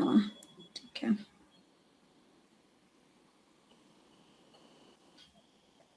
तो मैम फोकस का यही अप्रोच हुआ कि ये उस पे ही फोकस कर, वही क्लाइंट्स पे फोकस करे जो ये एनवायरमेंटल, मतलब क्योंकि उनका 99% काम इसमें ही जाता है, तभी फोकस हुआ ना, राइट? तभी उसके हिसाब से हम लोग फोकस को। right, have a look on the answer, we'll discuss it again. I think I have shared the screen. My wrong screen, sorry.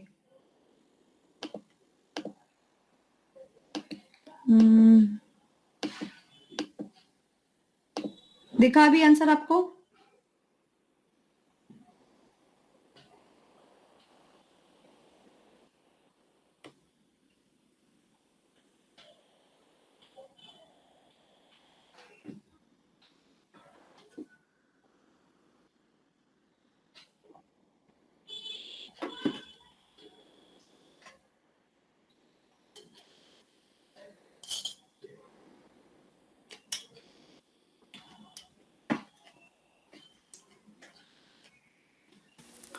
Ma'am इस पर 11 रुपए प्राइस मिल रहे हैं।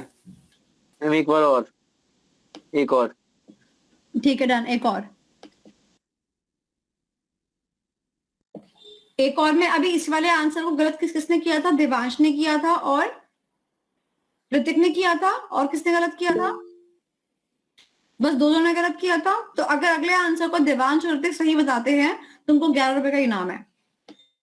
हमने क्या किया? हमने तो ये भी सही किया था यार। सही कर दिया तो हमारी गलती। आगे, अगर आपका पिछला आंसर और ये वाला आंसर दोनों सही हुए, यानी कि दोनों आंसर, अगर आपने आगे वाला भी सही किया तो आपको 22 रुपए का इनाम। अभी ठीक है, चलो, मैंने अमाउंट डबल कर दिया। अभी खुश? और ये गलत हो गया तो? ये गलत हो गया तो नहीं, 22 का 0 हो जाएगा ना। High risk high reward, expansion हो रहा है ma'am.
Ready, guys? Okay.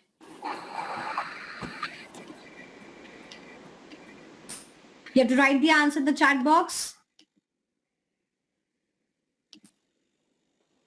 So this is the question.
Yes, everyone. So let us see who has given the right answer, who has earned 22 rupees.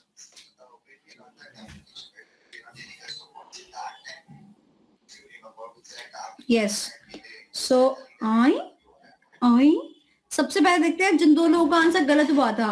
Hrithik का गलत हुआ था और देवांश का गलत हुआ था। तो देवांश ने क्या आंसर दिया है और ऋतिक ने क्या आंसर? देवांश ने दिया है डिफरेंशिएशन और ऋतिक ने भी डिफरेंशिएशन दिया है। तो दोनों का आंसर सेम है और बल्कि पूरी जनता का आंसर डिफरेंशिएशन है। ऐसा कोई है ही नहीं जिसका अलग जवाब है, हैं? अरे देवांश, इस बार तुम अलग आउट करो यार, कुछ अलग होना चाहिए। अरे तुम ऐसी बातें कर रहे हो, मतलब पैसा बोलता है तो मतलब पैसे इतना बोलेगा कि सबका सही आंसर आ जाएगा। क्या बात है। मैं जब भी पैसे की बात करता हूँ ना, दिमाग सही हो जाता है, पता नहीं कैसे। ये मैंने नोटिस किया। हाँ, तूने नोटिस किया सर? मैम एक ना कोड भी है, money is the biggest motivation. Okay great, चलो मेरा बच्चा ऐसा पढ़ ले, मैं तो खुश हूँ। Great job. पता है क्वेश्चन दो ही लाइन का है बस, बाकी ऊपर नीचे का। राइट। अच्छा, कोई ऐसा है जिसको कि डिफरेंशिएशन इस बार लगा कि नहीं आएगा समझ में, कि क्यों लग रहा है कोई ऐसा बच्चा? सबको समझ में आ गया? चलो अब आंसर भी शेयर कर देती हूँ कि आंसर क्या है। ये देखो, 1 2 and 3। So all of you are right. चलो, बच्चा कह रहा है कि मैम एक काम करो, क्लास छोड़ो, आप पहले लेजर मेंटेन कर लो, किसके खाते में कितना जाना है ना? अदनान इसलिए हैंड रेस किया था ना। हाँ चलो, okay. So good job guys, good job. बच्चा कह रहा है कि मैम एक और क्वेश्चन। नहीं, बस हो गया, कॉन्फिडेंस बिल्डअप हो गया, तुम कर जाओगे। एक और। मैम ये इनाम बढ़वाना चाह रहे हैं थोड़ा और डिफिकल्ट वाला है, थोड़ा डिफिकल्ट वाला। ठीक है, ऐसा डिफिकल्ट दूंगी जिसपे टीचर्स तक का क्वेश्चन मार्क था। ठीक है, ठीक है मैम ऐसा करो ना, जो पहला ठीक होगा उसको 50 रुपए। ओहो, पहला ठीक, ये सही है इस बार ऋतिक। जो सबसे पहले ठीक होगा ना उसको 21 रुपए, नॉट 50 रुपए, 21 रुपए। जो सबसे पहले और ठीक देगा जवाब, और वो जो अगला वाला क्वेश्चन होगा वो वैसा क्वेश्चन हो जिसमें टीचर्स की भी बत्ती गुलती, मतलब समझ रहे हो? ठीक है, done? Ready guys? Okay. Ma'am इस वाले इनाम का क्या हुआ फिर? ये तो सबको मिलेगा ही मिलेगा।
Okay guys, ready? Fastest finger first, क्योंकि जिसका जवाब सबसे पहले सही आएगा उसको ही मिलेंगे सिर्फ 21 रुपए।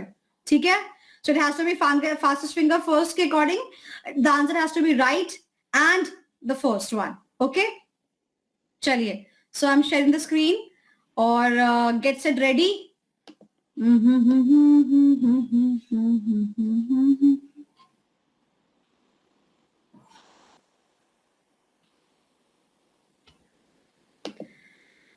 On your mark, get set. और क्वेश्चन भी ऐसा है कि अगर आपने मुझसे ढंग से पढ़ा है तो आपको एकदम ही समझ में आ जाएगा, मतलब एकदम ही। ठीक है, जब मैं आपके साथ शेयर करूंगी तो आपको अपनी स्क्रीन पे 2 क्वेश्चन दिखेंगे, आपको नीचे वाले का आंसर करना है, ठीक है, नीचे वाले का। Okay, on your mark, get set, go. The company name is Space Tech Limited, Private Limited, and the time starts now.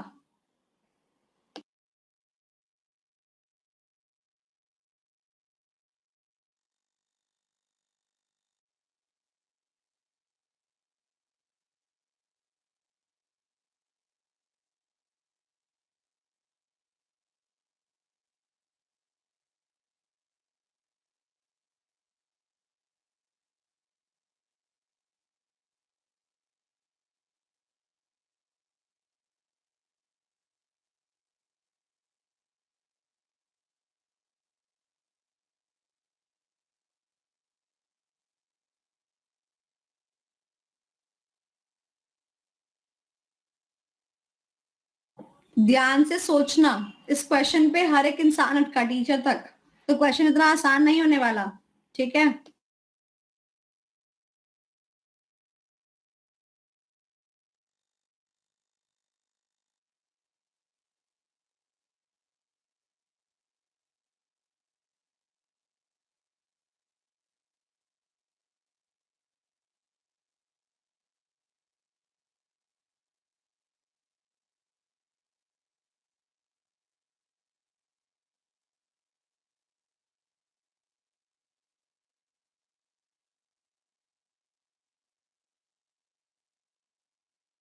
Okay guys, I hope कि आप लोगों ने समझ लिया है।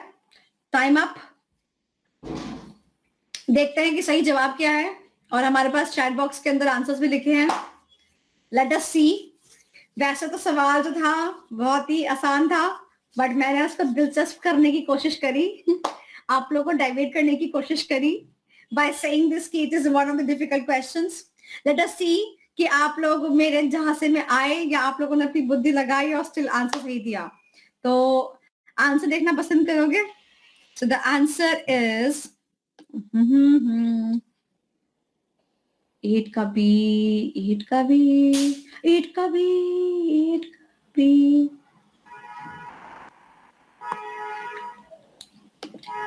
The answer is focus strategy. And in this particular question उसने आगे differentiate नहीं किया कि cost की leadership, cost की differentiation है। So focus strategy में अगर आपने focus लिखा है, चाहे कुछ भी लिखा है, it is going to be right. तो the first answer जिसके पैसे बने हैं is given by Hrithik ma'am. Ritik? Is that ये my God? Ma'am second place को कुछ मिलेगा मैम? नहीं, सेकंड प्लेस में कुछ नहीं मिलेगा। Congratulations guys. You did a good job, and yes, of course, since the word was niche से समझ आ गया था कि फोकस लगेगा।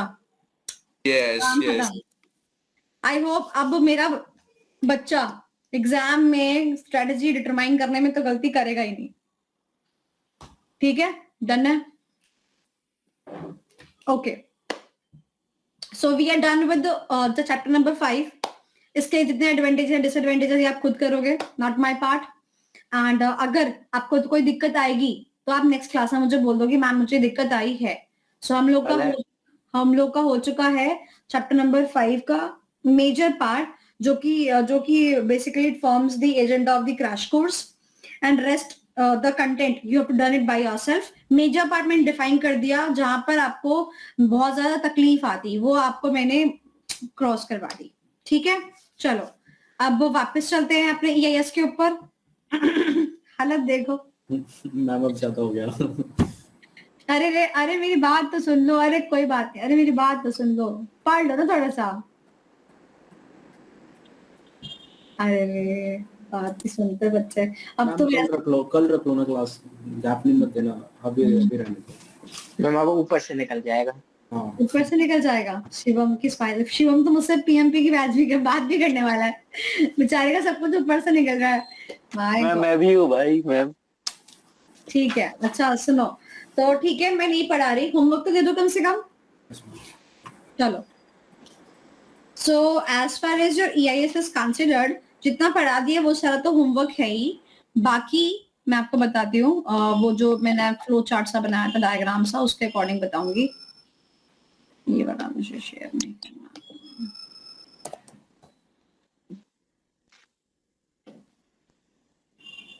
तो मैम ये जो चैप्टर 7 ऑर्गेनाइजेशन कॉस्ट लीडरशिप उसमें हाँ जी। आपने वो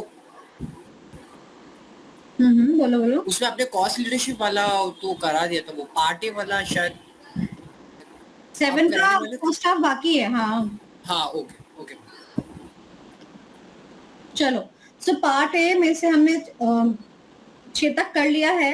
अब आपका होमवर्क क्या है वो आप सुन लीजिए। आपका होमवर्क है with respect to the last part, digital payment.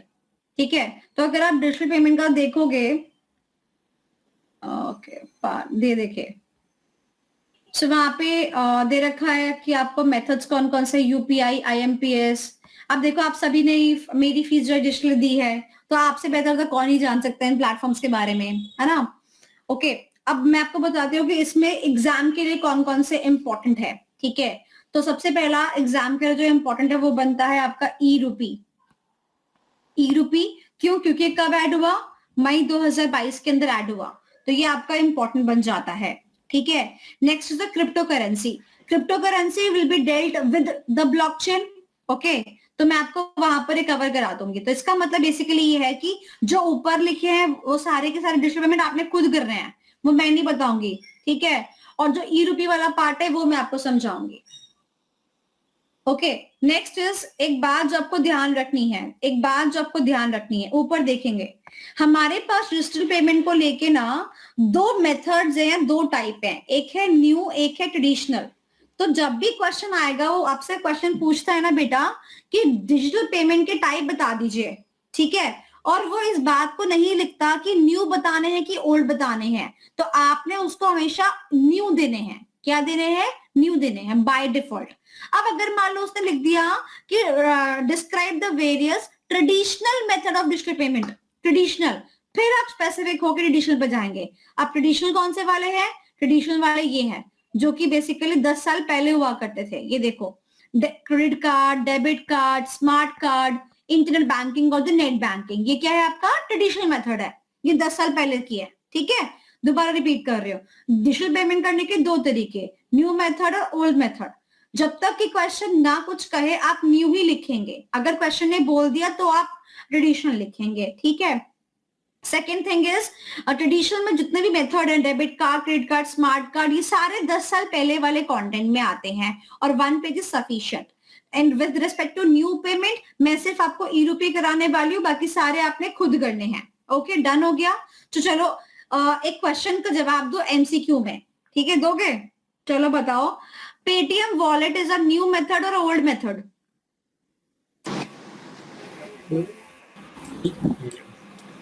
New. New.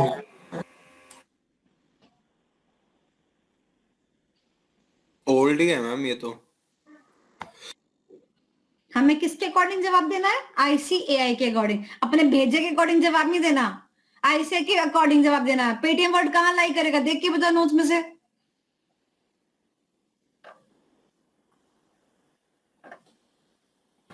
Old में इंटरनेट बैंकिंग आता है। मोबाइल वॉलेट में। वेरी गुड, मोबाइल वर्ड के अंदर। हाँ, okay. Account transfer? Old. Old तो ओल्ड। नेट बैंकिंग के, ऑटोमेटिक नेट बैंकिंग के अंदर ही आ रहा है। बट अगर अकाउंट ट्रांसफर आईएमपीएस के फॉर्म में है? न्यू। न्यू। अब बात समझ आई, अपना भेजा नहीं लगाने का, ऐसे ने जो लिखा है ना वो देने का। हाँ, क्रिप्टो करेंसी? न्यू। न्यू। तुम लोगों ने फीस दी किससे? यूपीआई से। यूपीआई बताओ। New. New. Very good. AEPS? New. New. Very very new, very very new. पूछो क्यों? क्यों? ये आधार कार्ड वाला ना?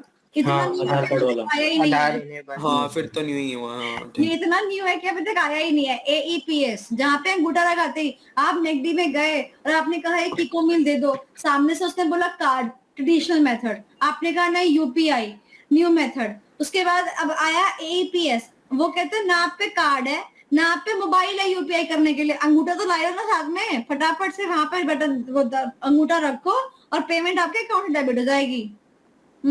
इसको बोलेंगे एईपीएस। ये बहुत ज्यादा ही न्यू है कि अभी तक आया ही नहीं है।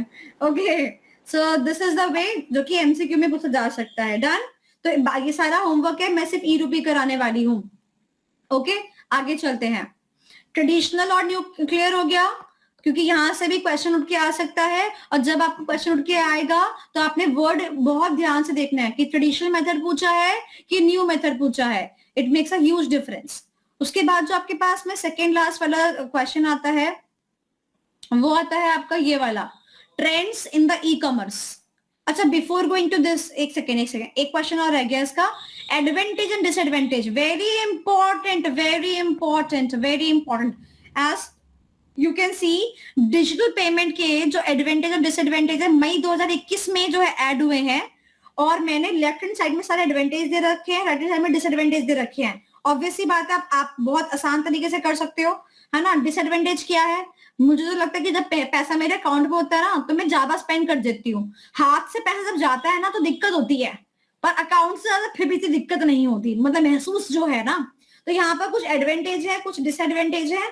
तो जैसे मान लो अदनान है, मेरी क्लास ज्वाइन करने के दौरान इसके पेमेंट में बहुत प्रॉब्लम आ रही थी, and he was keenly interested in the crash course.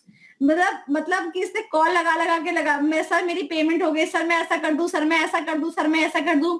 फिर उसने ये भी बोला कि मैं अपने पापा के पास जाता हूँ, वो पे करना चाहते हैं, पर पापा ट्रेडिशनल मेथड यूज कर रहे थे। बहुत सारी प्रॉब्लम्स का फेस किया अदनान ने। तो अदनान बहुत अच्छी तरीके से डिसएडवांटेजेस और एडवांटेजेस लिख सकता है। ठीक है, चलो, okay. So this are homework guys, advantage and disadvantage, very very easy. और एज यू कैन सी कि मैंने यहाँ पर इसकी हिंदी भी लिखी हुई है, तो अगर आपको समझ में नहीं आया तो नीचे उसकी हिंदी लिखी हुई है ताकि आपको समझ में आ जाए। अब चलते हैं सेकेंड लास्ट टॉपिक के ऊपर। चलते हैं। तो second last topic is the trends in the e commerce. ये क्वेश्चन हाईली इंपॉर्टेंट है, ये मैं ही कराऊंगी, आपको नहीं करना। Next is the laws. Okay, आप ध्यान से सुनेंगे मेरी बात। Laws governing e commerce. अब देखो हम कोई भी बिजनेस करते हैं, हम कोई भी कंपनी खड़ी करते हैं तो लॉ एप्लीकेबल होता है। जैसे मान लो मैंने कहा कि मैं मैन्युफैक्चरिंग करूंगी, वर्कर को बुलाऊंगी, तो क्या क्या एक्ट अप्लाई होगा बताओ। कंपनी बनाई तो कंपनीज एक्ट लग गया, फैक्ट्री बनाई तो फैक्ट्रीज एक्ट लग गया, लेबर को इंप्लीमेंट किया तो लेबर के लॉ लग गए कि नहीं लग गए। तो सिमिलरली जब मैं एक ई कॉमर्स कंपनी बनाऊंगी तो मेरे पे कितने एक्ट लगेंगे? मेरे पे 12 एक्ट लगेंगे मिनिमम। ओके, तो 10 आपके जनरल लॉज है और 2 आपके स्पेशल लॉज है। 10 आपके जनरल लॉ है और 2 आपके स्पेशल लॉ है। इसको ऐसे याद करेंगे हम, 12वीं को क्या कहते हैं? 10 + 2 ना। तो 10 आपके जनरल लॉ है और 2 आपके स्पेशल लॉ है। जनरल लॉ यानी कि आप इनकम जनरेट करोगे तो income tax act, companies act, factories act, FEMA, फेरा, एक्सेट्रा, राइट। स्पेशल को किस किस में स्पेशल बोला गया? क्योंकि आप EIS पढ़ रहे हैं तो IT एक्ट तो स्पेशल बोला गया, और RBI की कुछ गाइडलाइंस को स्पेशल बोला गया। RBI की जो गाइडलाइंस उसको आप काट दो, करना ही नहीं है, एग्जाम में नहीं आएगा, सिर्फ लिखा हुआ है मैंने।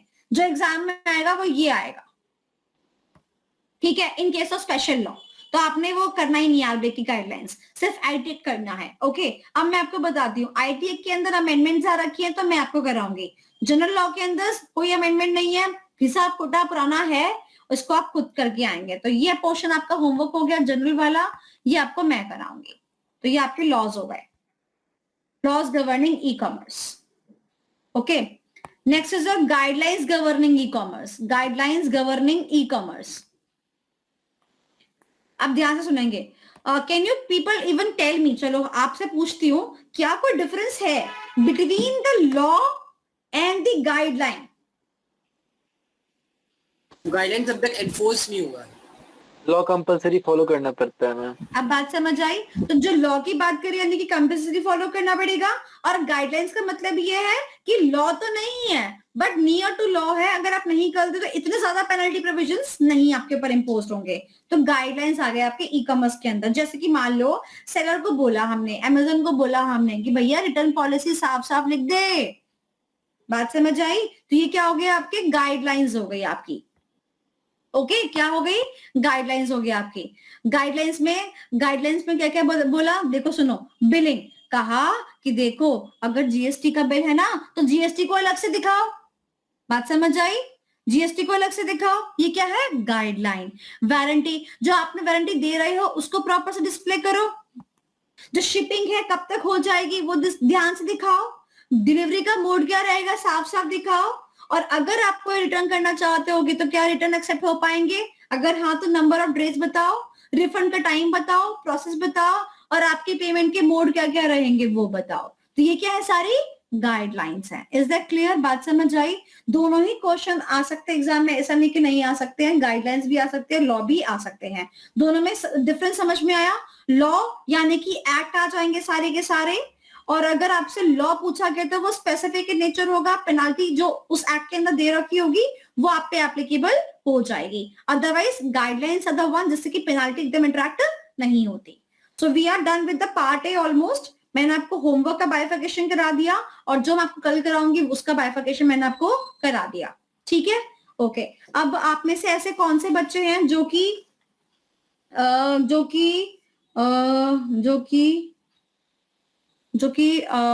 जिन्होंने की PMP that means test series नहीं लिए हैं? जो क्या बोलते पीएमपी बैच एफ का लॉगिन कर देना उसमें। किस किस बच्चों ने नहीं लिया है? Raise your hand. Test series. So you people want to write your paper at your own risk. That is totally your choice, right? If you people want to do the practice, then make sure that after doing the crash course, आप मुझे जो अभी सुन रहे हो, समझ रहे हो, वो आप मुझे लिख के दो, and then I'm gonna evaluate your performance, ताकि आप एग्जाम के लिए रेडी हो जाओ। तो अंडरस्टैंडिंग के बाद आपका आता है नेक्स्ट स्टेप, आप कैसे लिखते हो उसके ऊपर, तो वो आपका बहुत ज्यादा मैटर करता है। एंड मैं ये चाहती हूँ कि जितने भी बच्चे क्लास के अंदर हैं, तो डबल बेनिफिट के लिए you should go with the PMT programme. Otherwise मेरी तरफ से कोई वो नहीं है, आपकी डिस्क्रिप्शन है आपको लेनी है कि नहीं लेनी है। बट हाँ, मैं ये जरूर बोल सकती हूँ कि अगर आप एग्जाम लिख के आएंगे तो जो जिसने पीएमपी लिखा होगा और जिसने नहीं लिखा होगा उसकी कॉपी देखते ही मालूम पड़ जाएगा कि इस बंदे ने पीएमपी लिया है। ठीक है, यानी कि मार्क्स देखते मालूम पड़ जाएगा कि आपको फर्क मालूम पड़ेगा। पीएमपी का फर्क बहुत आता है, बिकॉज हम यहाँ पे सिर्फ टेस्ट नहीं लेते हैं, मैं आपको पर्सनली गाइड भी करती हूँ। ऐसे ही गूगल मीट के ऊपर पर्सनली गाइडेंस भी जाती है, क्या प्लस है आपकी शीट में, क्या माइनस है आपकी शीट में, as per ICAI of course. तो पीएमपी के लिए रजिस्ट्रेशन करा लीजिए, बेटर होगा। और ताकि मेरे पास में एक्चुअली मैं आपको बताती हूँ लिमिटेड ही बैचेस रहते हैं। मैंने पिछले वाले अटेम्प्ट में भी A to Z बैच बनाए थे, यानी कि 26 बैच बनाए थे, और हर बैच में सिर्फ 4 बच्चे रहते हैं। ठीक है, तो आप ये समझ लो अप्रोक्सीमेटली 100 कैंडिडेट मैंने पढ़ाए हैं सिर्फ पीएमपी में। मेरी लिमिटेशन है, मैं इससे ज्यादा नहीं पढ़ा सकती। और इस बार भी A to Z he batch बनेगा, और हर बैच में 4 ही बच्चे रहेंगे। तो अगर आप पहले आओगे, first in first serve basis पे काम चलेगा। पहले आ गए तो शायद मैं आपको बैच में स्पेस दे दूं, अदरवाइज क्या होगा, अदरवाइज मैं आपके साथ में पर्सनल मेंटोरिंग नहीं कर पाऊंगी। आप सिर्फ और सिर्फ टेस्ट सीरीज लिख पाएंगे, मैं सिर्फ आपको कॉपी चेक करके यहाँ से भेजूंगी। पर पर्सनल मेंटोरिंग का जो आपको सारी चीजें मिल रही है, आपको किसी और प्लेटफॉर्म पे नहीं मिलेंगी। तो better you reserve your seat right now. Maybe if you want to plan for March, maybe if you want to plan for April, that would be your choice। जब आप ऑप्ट करोगे PMP के लिए, आपसे पूछा जाएगा कि आपको कब शुरू करना है, अप्रोक्सीमेटली आइडिया आपसे दिया जाएगा, एंड देन अकॉर्डिंगली आपको बैच अलॉट किया जाएगा कि भैया ये वाला बैचेस इस तारीख को शुरू हो रहा है, आपका बैच नंबर ये रहा, बात खत्म। बट आप रजिस्ट्रेशन आज करा लीजिए, मैं आगे के लिए आपको नहीं बता सकती कि हो पाएगा कि नहीं हो पाएगा, बिकॉज पीएमपी सबके लिए ओपन रहता है, सिर्फ उनके लिए नहीं जो हमसे पढ़ते हैं, सबके लिए ओपन रहता है। बहुत सारे बच्चे ऐसे होते हैं जो दूसरों से पढ़ते हैं और हमारे पीएमपी को ज्वाइन करते हैं, बिकॉज पर्सनल मेंटरिंग नहीं मिलती हर जगह। Okay, this is a focused differentiation strategy. ठीक है, so that's it, and meet you tomorrow on same time, right? And hope you will be coming with your homework done,